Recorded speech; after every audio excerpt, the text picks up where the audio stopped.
Hi girls and guys, it's Mr. Tracky and we're on the right track. Supply drops, weapon variants.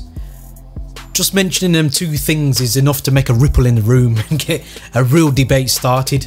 It's been leaked today via Reddit that there are going to be new weapons and supply drops in Call of Duty World War 2.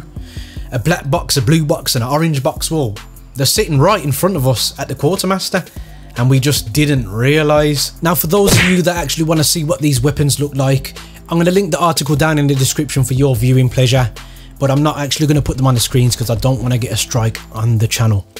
Now the question that I really got to ask in this video, as you've probably seen from the thumbnail, is are supply drops really as bad as the community makes out? Now just remember, Activision made $3.6 billion in microtransactions last February 2016 between Overwatch and Call of Duty. Black Ops 3 had more DLC than ever in any Call of Duty in the history of the franchise.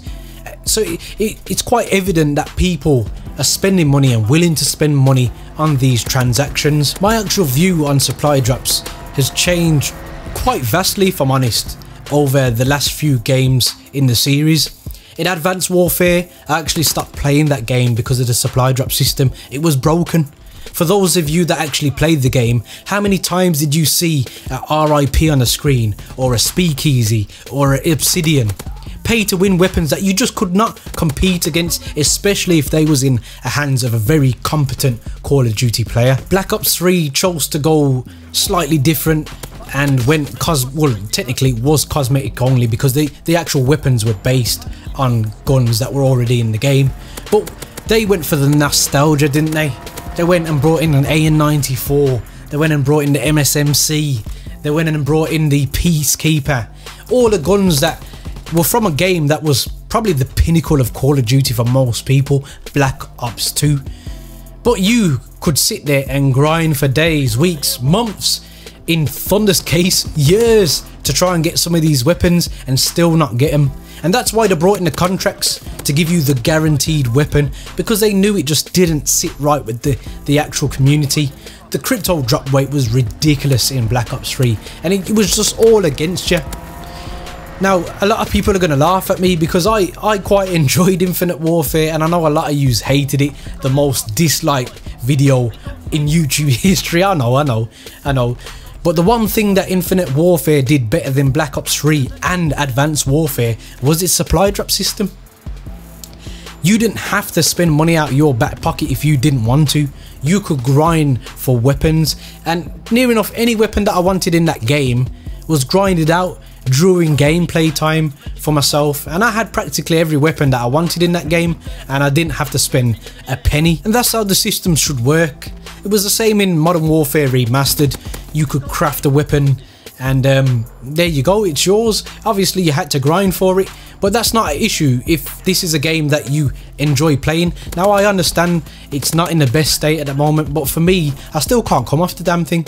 I'm still really enjoying this and it can only get better from what I'm seeing.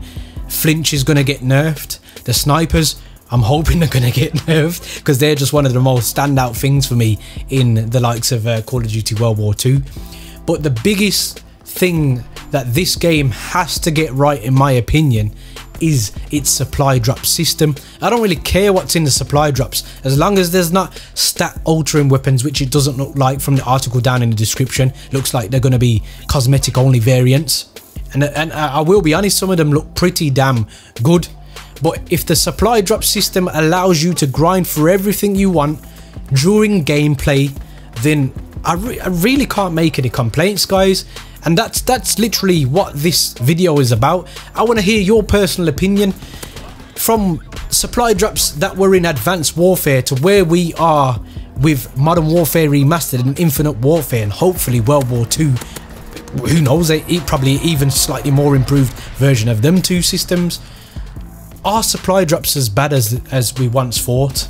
Because it seems to me that the videos come around where we hear about them coming in to get the game, everyone's draw drops, but then a few weeks later people are watching supply drop openings on stream, dashing $10, $15, $20 a pop.